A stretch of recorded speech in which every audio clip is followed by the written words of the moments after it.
शकुंतला एक सुंदर युवती थी। उसे कण्व ऋषि ने गोद लिया था। वह अपने पालतू हिरण के साथ वन में ऋषि के आश्रम में ही रहती थी।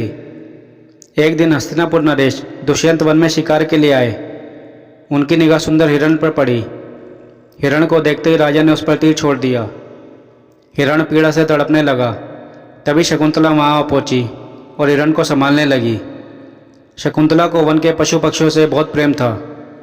उसके स्वभाव ने दुष्यंत के मन को छू लिया। उसने शकुंतला से अपनी क्रूरता के लिए क्षमा मांगी।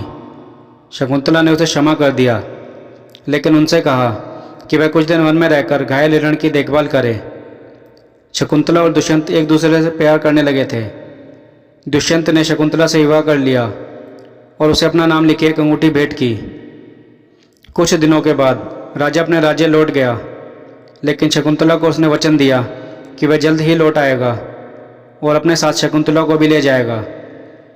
एक दिन दुर्वासा ऋषि शकुंतला के आश्रम में आए।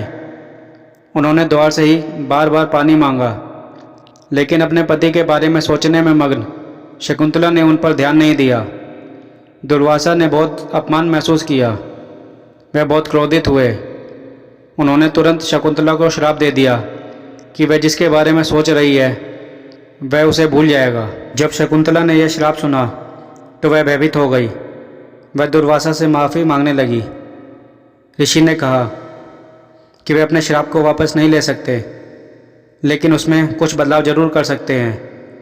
इतना कहकर वह बोले कि जब वह उसकी दी हुई कोई भेंट उसे दिखाएगी तो उसे सब कुछ याद आ जाएगा। श्राप के असर से दुष्यंत शकुंतला को भूल गया। शकुंतला वन में उसकी प्रतीक्षा करती रही। कुछ दिनों प्रतीक्षा करने के बाद शकुंतला ने राजधानी जाकर अपने पति से मिलने का निर्णय किया। रास्ते में शकुंतला को एक नदी पार करनी पड़ी। दुष्यंत की दी हुई अंगूठी उसमें गिर गई। एक मछली ने उस अंगूठी को निगल लिया। जब शकुंतला राजमहल पहुंची तो राजा ने उसे पहचाना नहीं। दुष्यंत ने शकुंतला से अपनी पहचान साबित करने को कहा।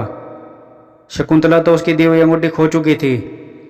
रोते रोते उसने राजा को वन में अपने साथ बिताए दिनों की याद दिलाई, लेकिन राजा को कुछ याद नहीं आया।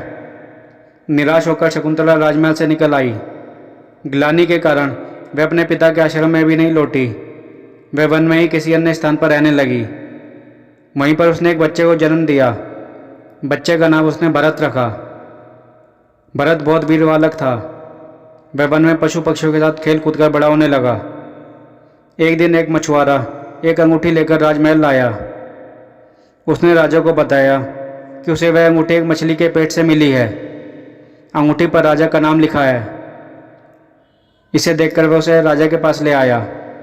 जब राजा ने वह अंगूठी देखी तो दुर्वासा ऋषि का श्राप मुक्त हो गया। राजा को शकुंतला की याद आ गई।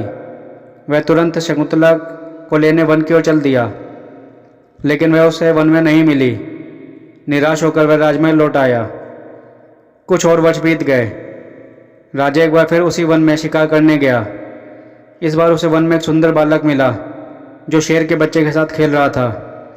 वह निडर बालक उस शावक का मुंह खोलकर कह रहा था, अरे वनराज, अपना मुंह थोड़ा और खोलो, मुझे तुम्हारे दांत गिनने हैं। राजा उस बालक के पास गया। उसके माता पिता के बारे में पूछने लगा। बालक ने उसे बताया कि वह राजा दुष्यंत और शकुंतला का पुत्र है। बालक दुष्यंत को शकुंतला के पास ले गया। दुष्यंत शकुंतला से मिलकर बहुत प्रसन्न हुआ। वह दोनों को हस्तिनापुर ले आया। वह सभी वहाँ खुशी खुशी रहने लगे और भरत बड़ा होकर महान राजा बना। कहानी सुनने के लिए धन्यवाद।